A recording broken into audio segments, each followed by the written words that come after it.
Podcasting from somewhere in the San Francisco Bay Area, the birthplace of Bruce Lee, the iPhone, and the bendy straw.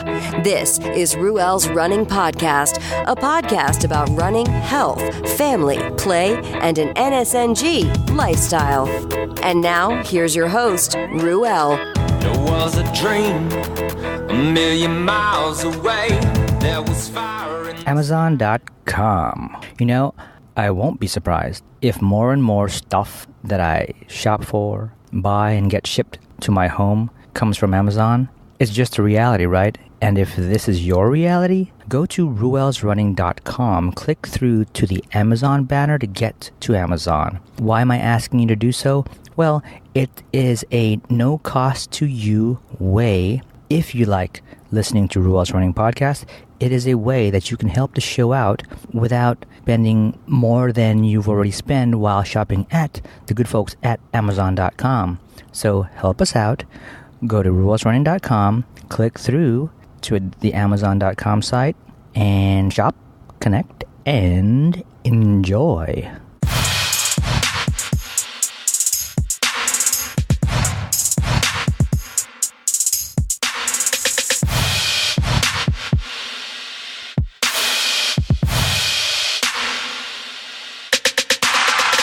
Hello everybody, it's Ruel. How's it going? I'm sitting down to do this podcast because the way things are rolling, I need to get it done sooner than later because it'll just be one of those. It may just be one of those things that I let go and I don't want it to. And it was something that I wanted to do. Something I want to talk about and share as I gulp and have my coffee. Oh, so good. Gosh. Wow. First off, I want to say I want to, say, there's a whole lot of people out there that are dealing with a lot of natural disaster and I wish I could make it all go away, but I'm not powerful enough. I have no power. But all I got to say about that is, as much as it sucks and as hard as it can feel, things will turn around and slowly but surely things will recover one way or another. In the large scheme of things, it's just the shit that we have to deal with, for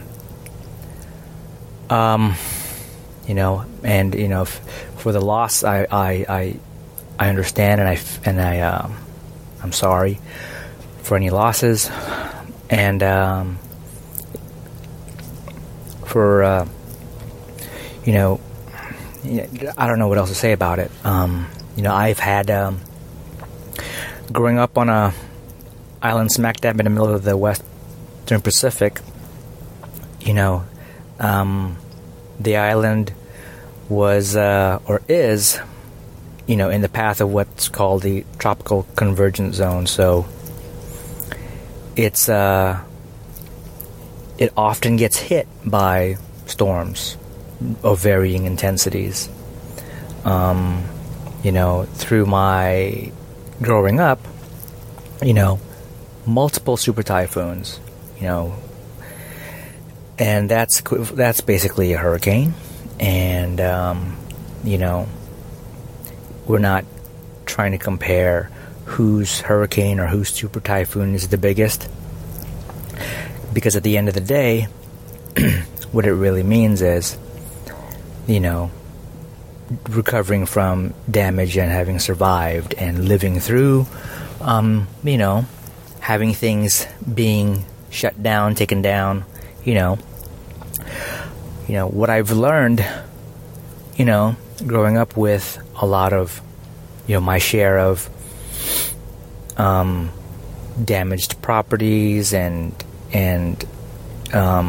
infrastructure shut down, is as the days go on, it sort of becomes the norm, and you kind of go with the flow, and you slowly rebuild, and you get things back, infrastructure back, and the essentials, and the niceties, you learn, you haven't done enough, you would have learned how to prepare for it, And, I didn't want to talk about this turning on the mic. It just, my mind went there.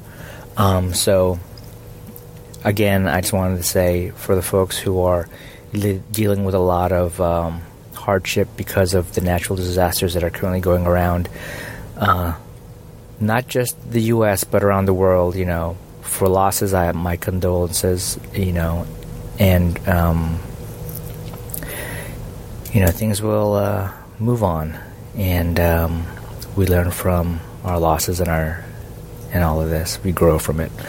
So, with that bright news and bright words, yikes. You know what? I wanted to touch on things that are going on real quick. And then I wanted to give an update on my last run. What's going on with me is, I've done the usual cooking. To go from natural disaster to cooking, what a great transition, I know.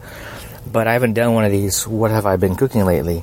And lately what I've done is, the usual batches of bone broth in the Instant Pot, and that's something that's primarily for my wife to enjoy and benefit. But because I've been able to produce more these days, I've made the effort to make sure that I get my fill as well, and it's so good. I don't know why I've taken a break from it in the past, but it's just really good. And with some of the running that I've been putting myself into and a little bit of training that I've been putting myself through, I figured it should help with my not just my nutrition, but also with my recovery, I feel.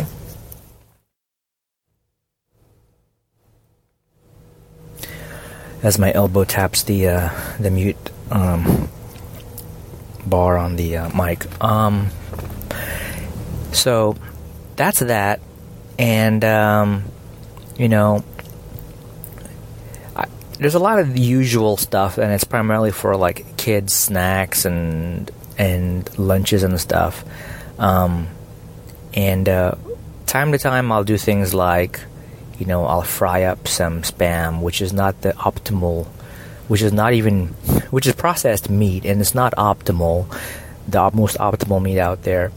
But I might have said it before on the podcast, as far as like a snack, I'd rather my kids nibble on some Spam fried in bacon grease than reach for, some cookie or candy. And that's just how I feel about that. I have a kid who's really into bacon for breakfast, and I like to do that and create these little cups of 4 to 6 strips of bacon in it, and I'll line the cup. It's a plastic cup, it's a kiddie cup. I like to line it with sort of a triangle or a wedge shaped paper towel, and create this little bacon bouquet for the kid. And whatever, if there is any leftovers, then that just sort of sticks around for me to snack on eventually through the day. I have another kid who's into pepperoni, and again, pepperoni is one of those cold cuts or processed type meats, depending on the quality that you get. We've experimented with certain brands of pepperoni to see which one my kid likes the most, and unfortunately stuck with the one that probably isn't the most delicious, but I'll keep trying. I'll keep having him sample. That's the way the kids learn how to eat different foods, is they just gotta try. But pepperoni, man, and I'll cook that pepperoni the same way I do the Spam, because my kid won't have it, as a cold cut. It has to be a little toasty, so I'll fry it up on a pan with a little bit of bacon grease on a cast iron pan. I'll just spread out. I have this large flat skillet, I guess is what you want to call it, iron skillet, and I'll just spread it with pepperonis like I'm spreading pepperonis on a pizza, and let that cook up a little bit, and then I'll lay them all on a paper towel to get, the grease, the color, the reddish oil that extracts from the pepperoni that you find often on pepperoni pizza. Burp, excuse me. And so I'll do that, and then while they cool, they kind of crisp up a little bit. I don't want to overdo it, but I do that, and I just, after they're cool, I just dump all those into a plastic lidded container, and my kid gets to have that as a snack or part of his lunch.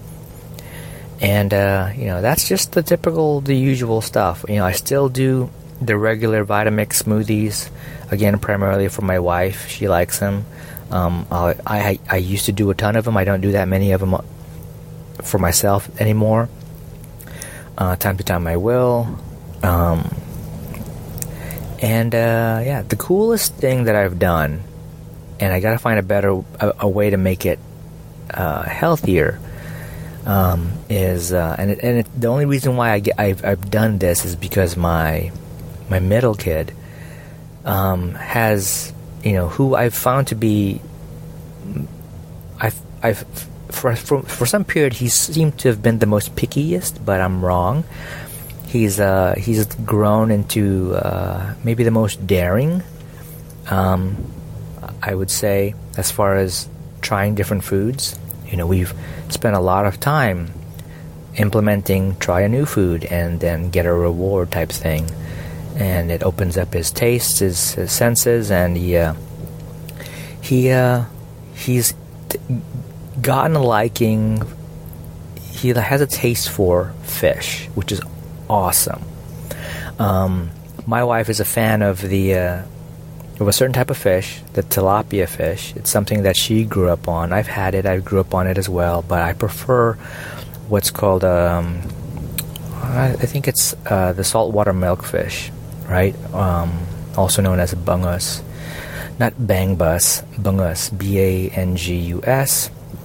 And so the differences between the two is with the tilapia, the bone is more is much bigger than the milkfish. The milkfish is more kind of thin, needly, but flexible, and it's a pain in the butt because once you eat one of those things, you try to swallow one of those things you don't try to, but you accidentally swallow one of those flexible, thin bones, and if it gets caught up in your throat, then it's really it can pose a problem. That's happened before as a kid.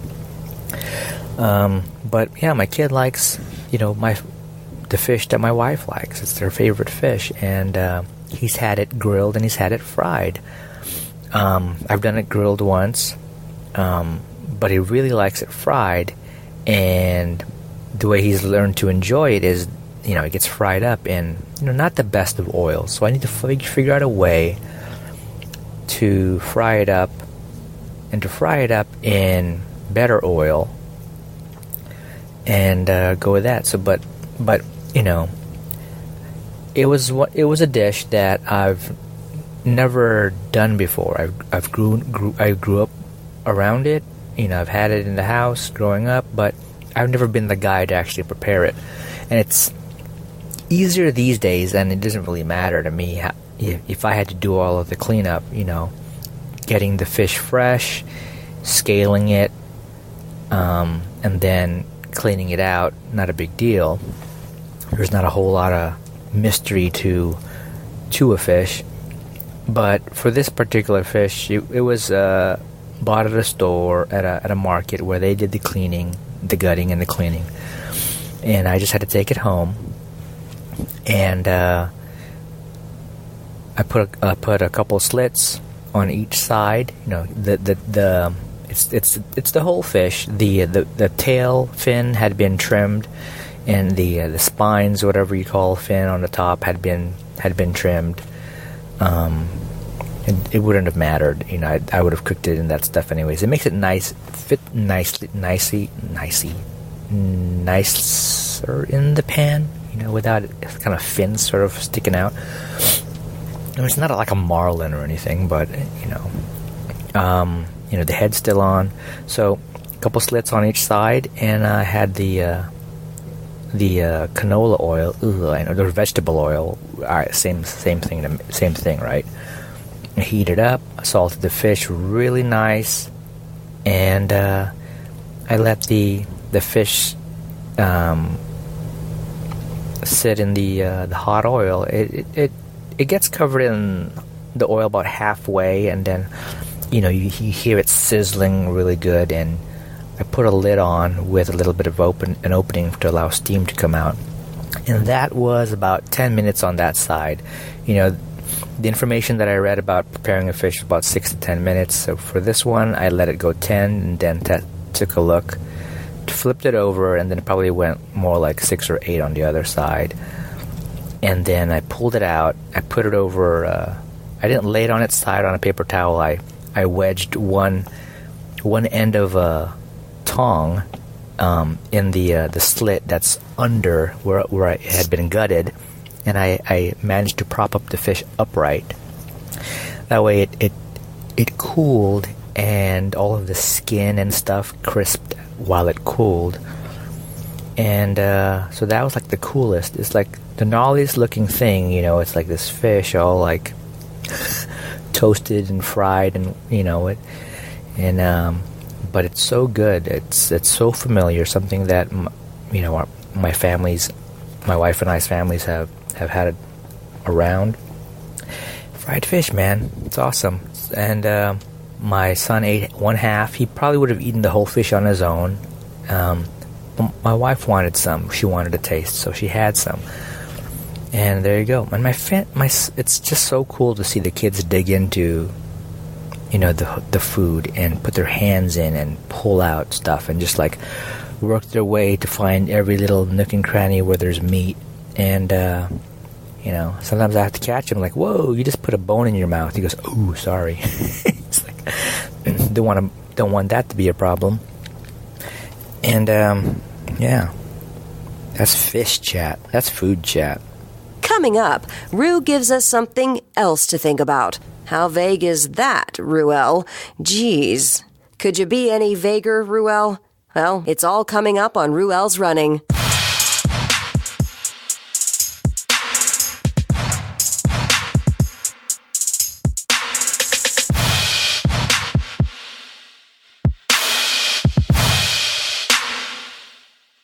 Okay, the book is called Eat Happy, Gluten-Free, Grain-Free, Low-Carb Recipes for a Joyful Life by me, Anna Vicino. Eat Happy has 154 delicious grain-free, gluten-free recipes that are also free of any processed sugars. There are meats, fish, sides, soup, starters, casseroles, slow cooker recipes, breakfast dishes, and even desserts to satisfy any sweets craving you might have, all with virtually no sugar. If you are low-carb, paleo, are wanting to keep autoimmune issues at bay, or just want to lose extra weight, Eat Happy gives you comfort food where you won't miss the sugars or grains, so your body and brain can feel happy from eating real foods.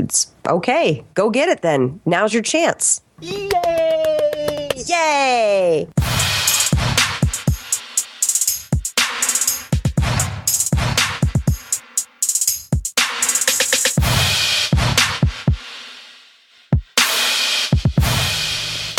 So I took a lot of time talking about food. That wasn't the intent to record. I don't know, I just kind of had that need to talk about food. So I want to talk about, and I'll try and not drag it on too much. I apologize for that. But I want to talk about a recent, maybe it's been 3 weeks now since my last run/race. Event. There you go. And it was an event I did on the 27th of August. It was called the CTR Mount Diablo Trail. CTR stands for Coastal Trail Runs. That's not a promotion. I don't do anything for them. They didn't do anything for me. That's just the name of the event. So, who ran it? That was me. This guy, this recreational runner. I entered the 50K, like I did back in February. So this would be my second 50K event. The event was on a Sunday, and it's located in Clayton, California, and that's the Diablo State Park. From where I live, I can see the mountain. From many parts around here, you can see the mountain. And I've ran the Mount Diablo Trail Challenge, I guess what it's called, and it was organized by a different organized group. I did a half marathon there in a February when it was pretty wet, and it was a learning experience and something that I benefited from when I did the last February's trail run at Lake Chabot. Now, yeah, I've done 50K before, and I've done many solo 50Ks. I felt that, with my last 50K performance, dead last finisher at, a little over 8 hours, I could improve on that.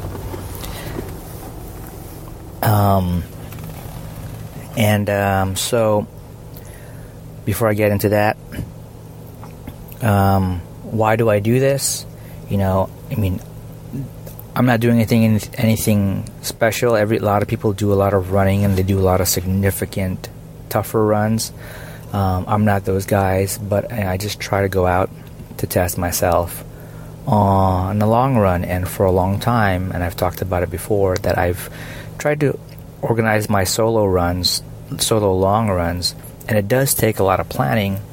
And sometimes I'm at a point where I've gotten to a point where I want to benefit from aid stations, so I'll pay for that. I want to try somewhere. I want to run somewhere new, so I'll pay for that.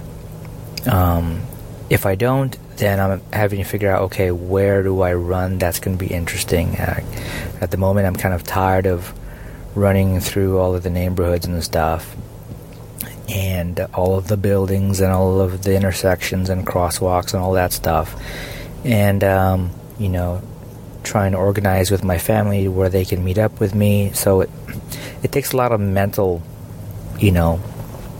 thought, whatever.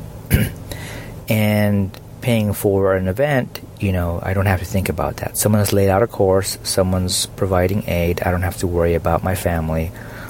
There's a schedule time, there's a cutoff, so it is what it's done, and it's ready. No other planning that needs to happen. I do it to test myself, have that support, and I've learned, that it's pretty cool connecting with other runners. It's pretty cool to connect with the trail. It's really cool to connect with folks who have suffered harder, longer, and many more times.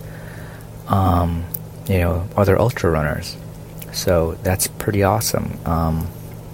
That's what I really appreciate, and that's kind of why I do it. Leading up to this, how did I prepare? I didn't prepare. I didn't train. I try my best to stay as NSNG as possible. That's no sugar, no grains. But I didn't train. I wanted a long run, and I just kind of poked around and happened to find this, just like I found the last race at Lake Chabot. It's local, and the fees were reasonable. And I was able to get buy-in with the family and the schedules and stuff on the calendar. And I was like, this one, I'm just going to do. signed up. And, how did I prepare? What kind of gear did I bring? The typical gear. I've talked about it's sort of the knowing the condition, that what the day was going to be like. I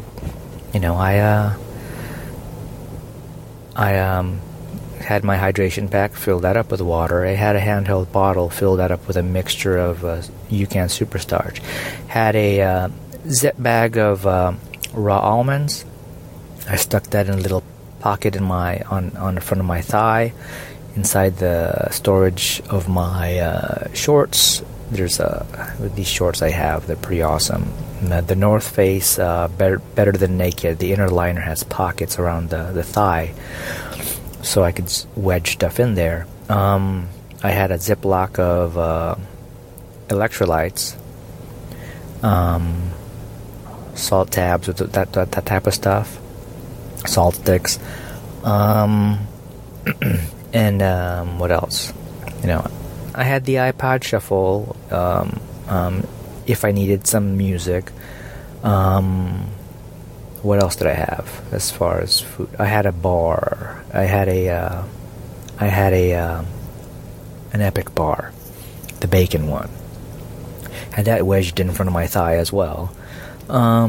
So not a whole lot of gear type, planning type stuff. I threw in an extra packet of UCAN Superstarch, the plain, in the backpack, or the hydration pack, sort of in the same area as the bladder. And I already had other sort of Ziploc supplies just in case type stuff, like a tiny zip bag of Vaseline, which I'd be able to probably get at the aid station, but sometimes the aid stations may not have what you're looking for, or the aid station you hit up, so it doesn't take much to carry. So I put one of those. More Ziplocs, one filled with a few sheets of wet wipes, and then the other filled with several squares of ass paper, toilet tissue, just in case. You never know. And that was that. I had my phone. I just kept it, I didn't tap into it for music or GPS or anything. I eventually pulled it out to take a few videos and pictures, because you couldn't resist. The views on the top of the mountain on that day was just freaking phenomenal. Get caught up in it until you start to hurt, then that's a different story, and that's a different part of the conversation. So that's that. That's what I carried. I had a hat, trucker hat. I had a tank, a tech tank, the shorts, and I put on the Hoka, what do you call it? The Challenger, the Trail, or whatever the ATR Challengers, the ones that I have, the ones with holes. All my shoes have holes in them, but it had holes on the side. But I needed the extra cushion, because the last 50K, the bottoms of my feet hurt pretty bad because I was just bombing down the hill. So I was thinking, well, if I ever end up doing that again, I need that protection. So I put on the Hokas, the maximalist shoes. Now, Mount Diablo, this is right off of the website. Mount Diablo provides spectacular views of the San Francisco Bay Area and surrounding valleys. The 4-mile course is relatively flat and fast within Mitchell Canyon. The longer events are mountainous and very scenic. The 50K distance, they've got at 7,990 feet of elevation gain. 38% of single track, 60% dirt road, and 2% asphalt. Some more information on that particular course is at coastaltrailruns.com. coastaltrailruns.com. Yeah, if you're interested. So the run, there was sort of there's that excitement to get there, and there's also sort of calm. You want to stay cool. It's nice to watch other participants sort of go through their preparation, and people kind of roll in and get their bibs. It's just nice to see faces. And at this particular place, bathroom lines were really long. The men's bathroom was the same way as the women's, primarily because the men's bathroom there has no stalls. It's stand-up urinals. It's all like 3 toilets. So there's no like drain and run. It's sort of like wait, just like the women have to wait for an available spot. Got to meet a guy. His name is Dago. Really cool guy. He's an ultra runner. He's done several hundreds. He had previously ran one a week or so prior to this event that we were at, and then had already was lined up to do another one, which was another 100. So it was nice to interact with someone who's been out there and has more experience. He said he's addicted to it, and I'm just like, whoa. Yeah, but that has nothing to do with the run. But it was it was how the run started. With the long lines at the bathroom. When I got my chance to use it and head out, the start was moments away, which is not a big deal. I had planned, and I did end up just kind of trickling onto the course after the start. And all was good. It warmed up pretty quickly. It was the start was at, I believe, at 8:00, and it warmed up pretty quickly. Not just because you were, moving, but because the day was destined to hit a high of 108. With it. So, it was sort of a 2-loop course. And I say it was 2 loops because if you look at the charting on the website, you had to hit the course, get to the high point, which was about, I don't know, close to 4,000 feet, and come back down, and then loop around, and you had to hit that high point again before you finished. I didn't. And I didn't do any stretching. I typically don't. No warm-up, none of that stuff. I just sort of chilled out in the cargo area of my SUV, and just like other folks were just sort of chilling out in the back of their vehicle, putting bibs on and whatnot. So I just kind of put my bib, watched people use the restroom, and then just kind of strolled onto the course. And it got hot. The climbing was good. The views were again spectacular. Got to the high point, and at some point, I just started to freak out because, everyone starts off, regardless if you're doing the marathon distance, the half marathon distance, the stuff in between. They all start off at the same point, and I didn't pay attention to the course marking descriptions on the site. I just sort of figured I'll see markings and I'll go. And so at some point I started to freak out, oh my gosh, am I on course? What were those color markings for? And I was doing some climbing, and I met up with a woman who was carrying trekking poles in her hand, and I ran alongside of her we were climbing up the mountain. And she wasn't doing the 50K, but we were all running together, and at that point it didn't matter what you were destined or planned to do. And she was out there, boy. She was there, and she told me that she was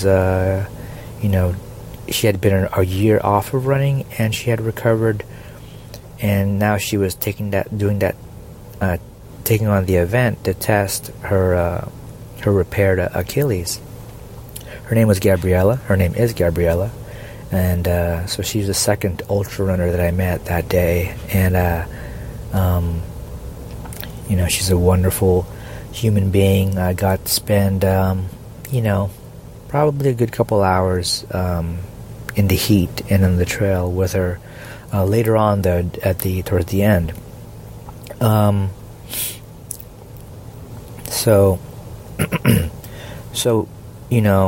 the climbing's great. Then I get to the top, and then at some point it splits off. The marathon and the 50K folks continue on the same path.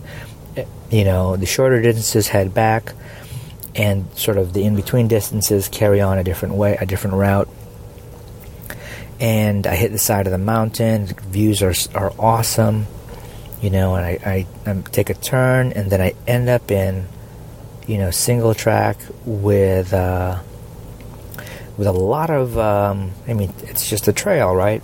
But something that I wasn't prepared for. It was sort of like a lot of growth, and it narrowed the single track. That the growth was, was as high as like half my body. Well, actually, some points the growth had like small trees where I had to not only,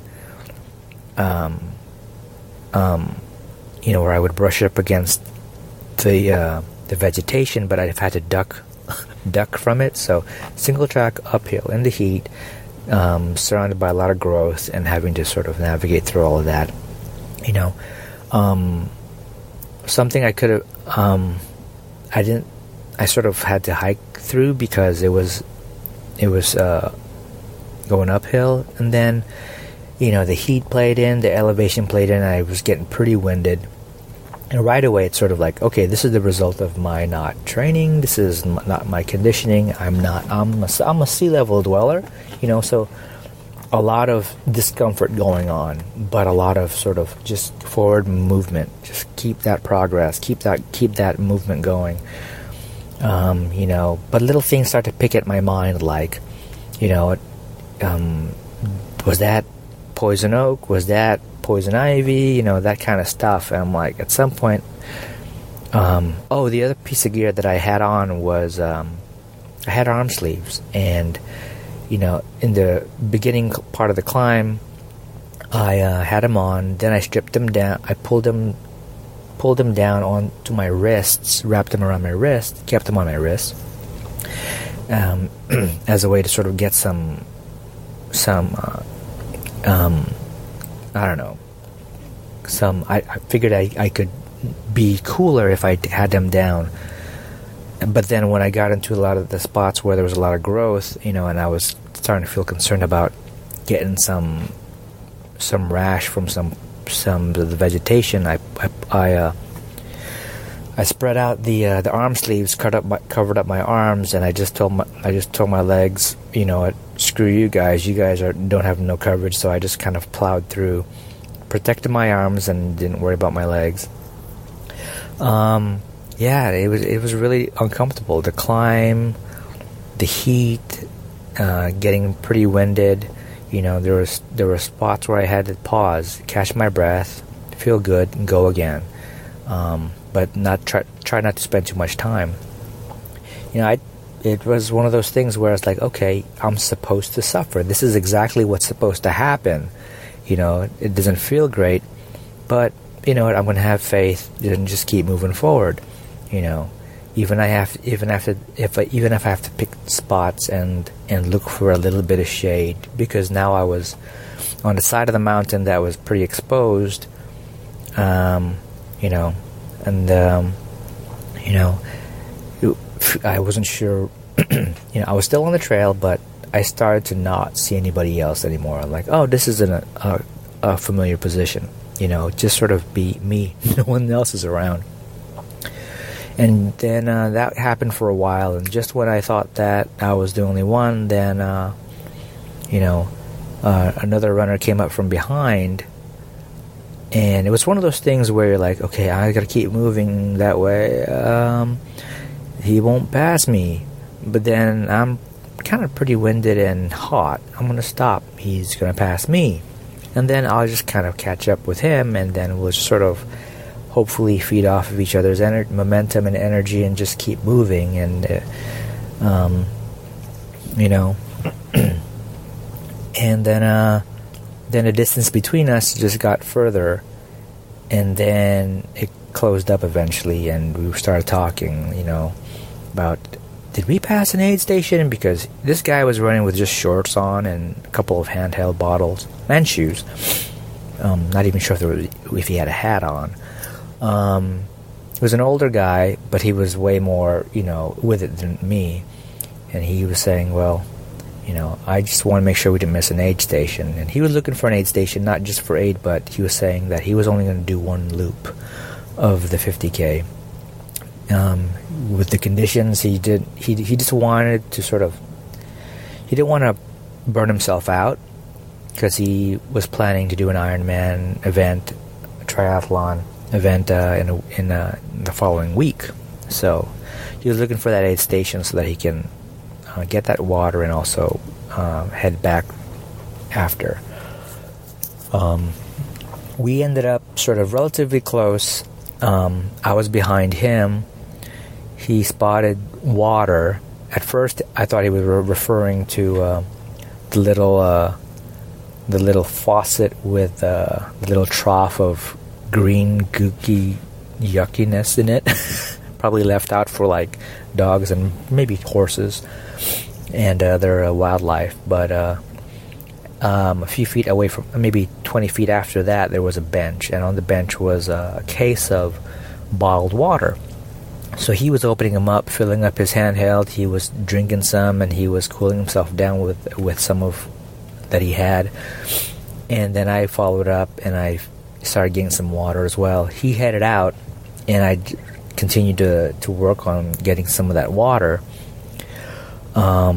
Because I had water in my handheld. In my hydration pack. I didn't need to, but because of how hot it had been getting, I knew that I had to take advantage of refilling sooner than later, because I don't want to end up without anything for the next aid station.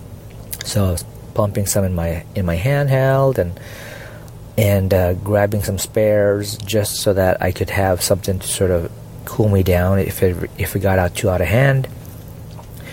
And so I was at this bench. I was at this bench, and then three guys walk over. They're like, "Oh, help yourself to some water." like, "Oh, gee, thanks." And I asked the guys, I'm like, "Well, were these left out for the runners?" They're like, "Oh no, these are our waters, but we saw how hot it was, and we started offering them to some of the runners." I'm like, "Oh, that was nice of you guys. Bless you guys. Thank you so much." He says, "Just take what you need. Just get some more." They were picnicking or camping nearby, and they put their stuff there, and that's how that got there. And I felt bad, but they were very generous. Because I felt bad because it wasn't specifically aid station stuff, and we were basically taking from people's private stuff, but they understood the need, and they had it, and they were generous. So bless those guys. They sought out to leave the remainder of the case for other runners should they need it, in a shaded spot, because it was getting pretty exposed. So I said my thank yous, and I parted, and continued on the course. Took a turn, and it was like, I don't know, 200 feet away was the aid station. So it was like, Oasis. And I told them about the bottled water and stuff, and they're like, "Oh, that's what people were talking about." People that had rolled in before me were talking about that bottled water. They were thinking that it was aid station stuff. So, and it was then, this was about mile 9, right? This is the first aid station encounter. Actually, it's not. It would have been the second, but I failed to stop on the first. Just thinking now, right? Because the aid stations were supposed to be about 5 miles apart. When I first saw this aid station, I thought, well, maybe that's an aid station I'm supposed to get to when I eventually come around. But if I need it, and I didn't stop there. I just kept on rolling. When I first saw it, I didn't need it, so I did the loop, came back, and it was aid station, and it was by that time mile 9. And so it would have been a second aid station encounter, and they're like, well, you know what, cutoff was such and such time, and you didn't meet it, so from here, it's 5 miles down that way, following that color ribbon course, and you head to the finish, and we'll give you credit for the middle or of the distances, which was the half. The half, not really the half, is it? No. Yeah,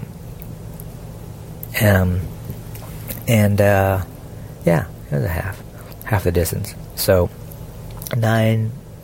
The 9 that I did, and the remaining 5 to wrap up, 14 miles, they gave me the credit for the half marathon. So, not a big disappointment. A little disappointment. I'm disappointed. Who am I kidding? I wanted to test myself at the 50K distance, and I didn't have the opportunity because this was one of those races where they had aid station, checkpoint, and cutoff type stuff. I'm used to with this being my second 50K race event. I'm used to the last event organized by somebody else who said, your cutoff is 8.5 hours.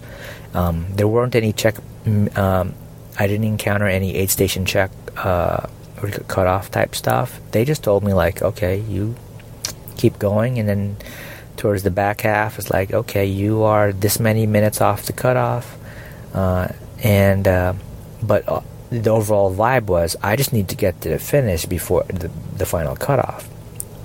But for this race, it was different. The first checkpoint, you don't meet the cutoff time, you're basically done, and they discourage you from moving forward because you're not, based on those estimates, you're not going to make it anyways. But that's fine for me. I would have loved to just continued on, and I could have. They didn't have security. I just been out on my own, and taken the DNF.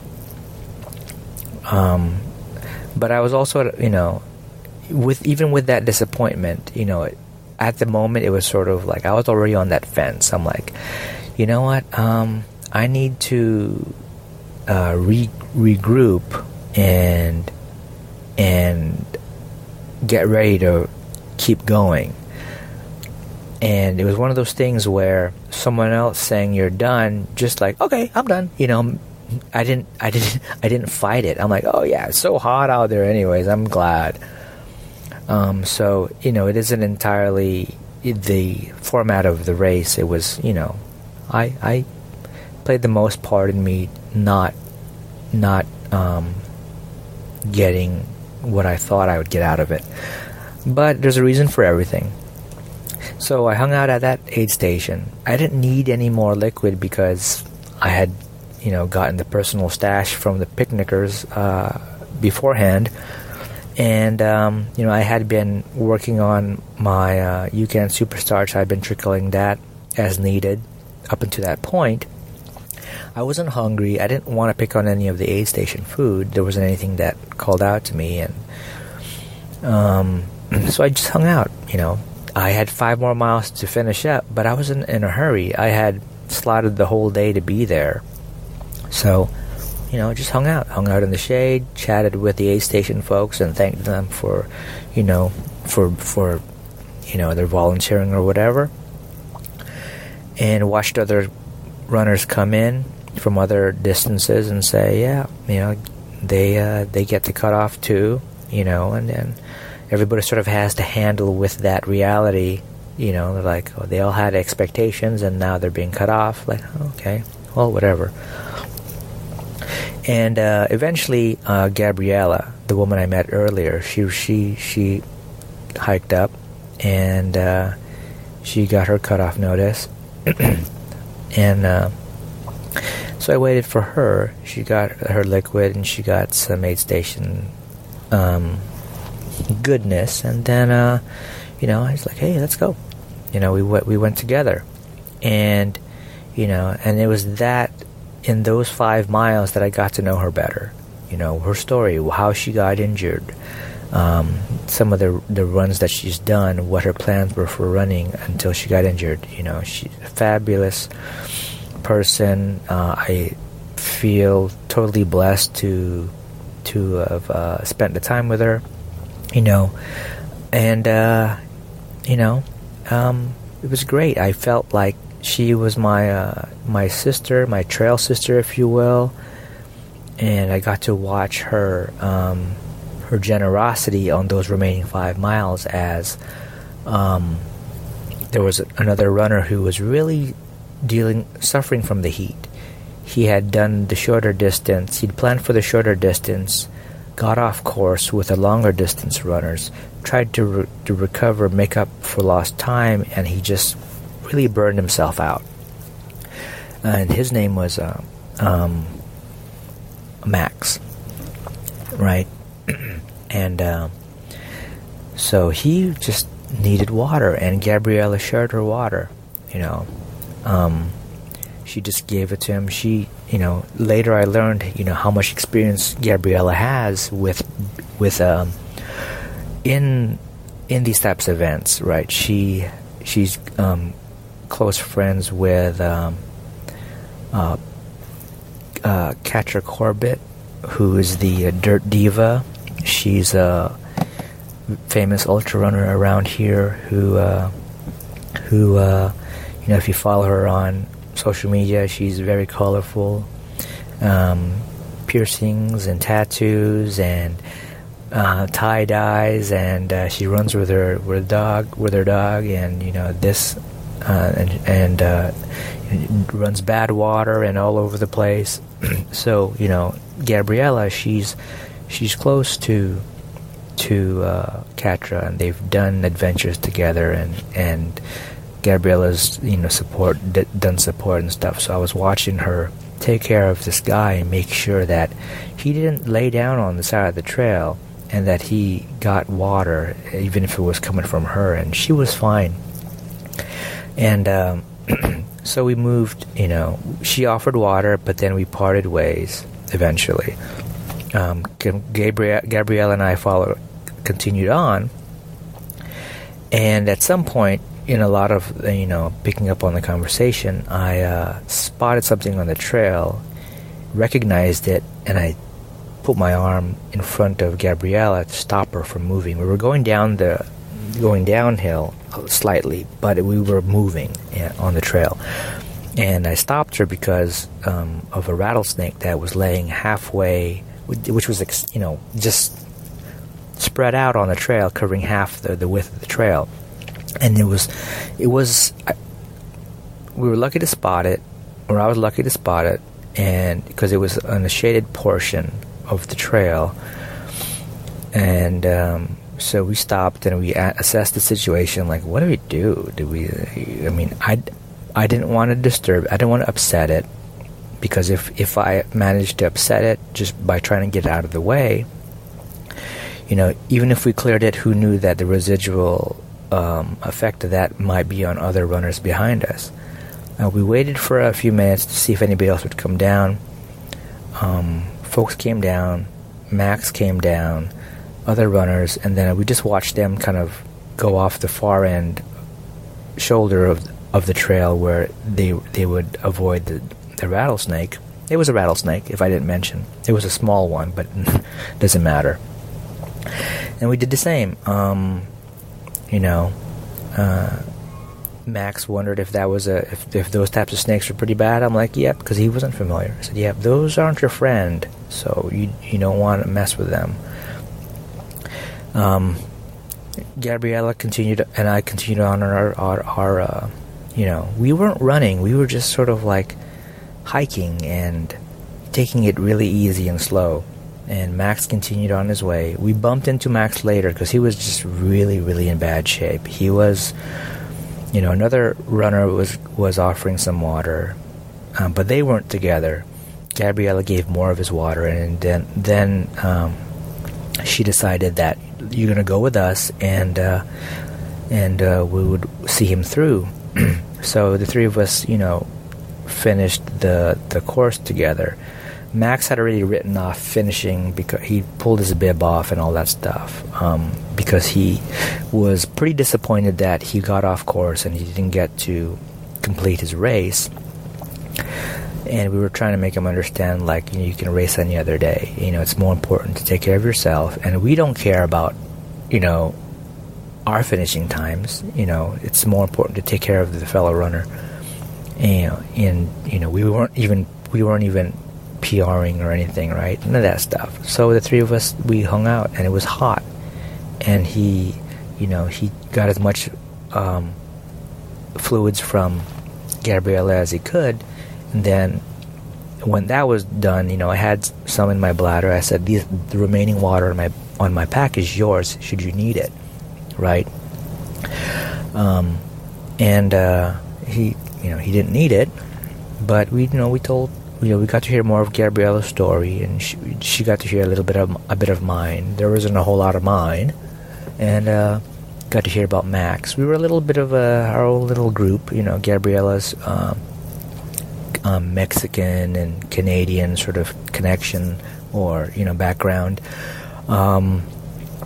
Max has a Russian background, and me, Filipino heritage. Grew up on Guam, so we were this weird mix of folks, spending this hour or two together on a trail, which was fantastic. The connection's great. So if you've not ever spent any time doing an event like this, especially a trail event where the vibe is not a road race, it's different. You're out in the wilderness, and you get to spend time and suffer with other folks and get to know folks in that suffering and learn from folks, and make friendships. It's the best. I really love it. I'm learning to love it, because, again, this is only my second trail event like this. So I hear it a lot, but now I'm getting to experience it, and I really, really dig it. And that was that. That was, my wife had pinged me on the phone, and she asked how I was doing. I messaged her that, I was heading home. And it was great because moments before I got to that aid station where I got the cutoff notice, my wife had sent a text in that said, after you're done, we can celebrate and we can go out and have like a steak dinner or something. I'm like, that sounds good. So then now that I was cutting it shorter, I'm like, I'm heading home and we get to celebrate earlier. And it's fantastic.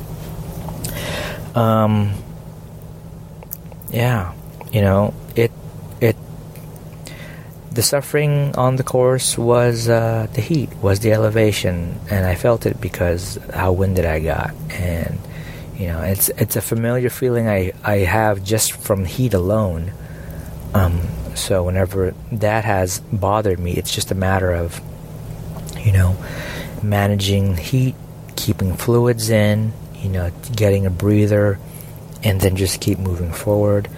Then managing the mind, knowing that this is exactly where it's supposed to be. And then when I really get to a point where I feel like I should be done, know it like, okay, now I'm warmed up. That's the start of the race. But unfortunately, with the cutoff situation, I never got a chance to. I didn't get that chance to finish that test. So there's that disappointment there. But walking away feeling blessed, having met Max, and especially having met Gabriella, and also having a chance to meet Dago at the beginning prior to the race. Both Dago and Gabriella I've been able to connect on Facebook. Dago just wrapped up 100 miles over at the Headlands. I'll have to ping Gabriella to find out what her plans are, what she's doing, and let her know, and letting you guys know that I already signed up for the next event. I'm hoping to, it's an event that that is organized by the last group that the last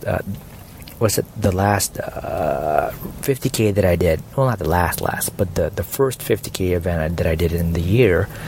So hoping to not encounter the aid station cutoff deal and just be able to test myself throughout.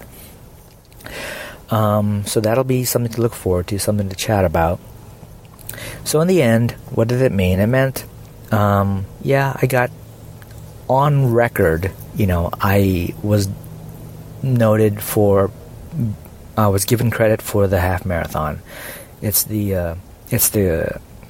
not a speedy half marathon. It just reflects how much time I spent on the trail. That's all. And that time had been, highlighted by the friendships that were made. It's awesome. I got to revisit the trail. That's the second time on Mount Diablo since doing that first half marathon back in 2011. It's my first time hitting triple digits on elevation there at all. So it's something to learn from, something to take back. Whether or not I do this particular event, coastal trail runs, I don't know, because I'm not feeling a fan of those aid station cutoffs. I want to test myself. Sure, I can test myself by rolling as fast as I can, but when you sign up for a 50K like I have, and you're not and you're untrained, you pace yourself, and you're forced to pace yourself with the heat and elevation, because you have a whole day's worth of running to do. And had I known that had my initial plan was to just do the half marathon, then I would have paced differently. But I finished with a half marathon with a 50K pace, essentially, and not a speedy 50K, but my 50K. That's that. And so look forward to the next one, and look forward to sharing. If I missed anything, I missed it. Sorry. And when I got home, got cleaned up, went for an early steak dinner with the family. It was a sort of a belated, it was a birthday celebration for me. My wife had treated the family, had treated me. We went to Black Hawk Grill, first time there, and the steak was fantastic. The dining experience was fantastic. The family was treated well. If you're ever in these parts, check out Black Hawk Grill. Why not? It's in San Ramon. That's that. So I'll leave it with a quote, and I've used it before, but I really appreciate it. And it's a quote: "When you think that you are done, you are only 40% into what your body is capable of doing."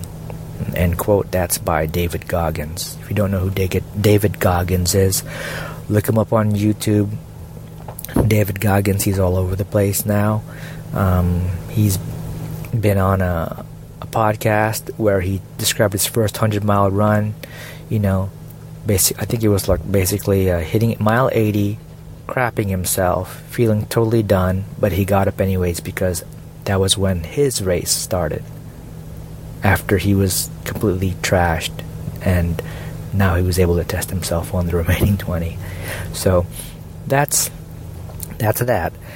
Okay, guys, I'll catch you on the next episode. Thanks for listening, and don't forget, eat something delicious. I'll flip it around, hug your family, and go run something. Bye. Thanks for listening to Ruel's Running Podcast with Ruel. If you like what you just heard, share it with your friends and your enemies. Also, be sure to check out the site over at ruelsrunning.com. This has been another Coffee with Heavy Cream production. Join us next time for another silly show of Ruel's Running Podcast.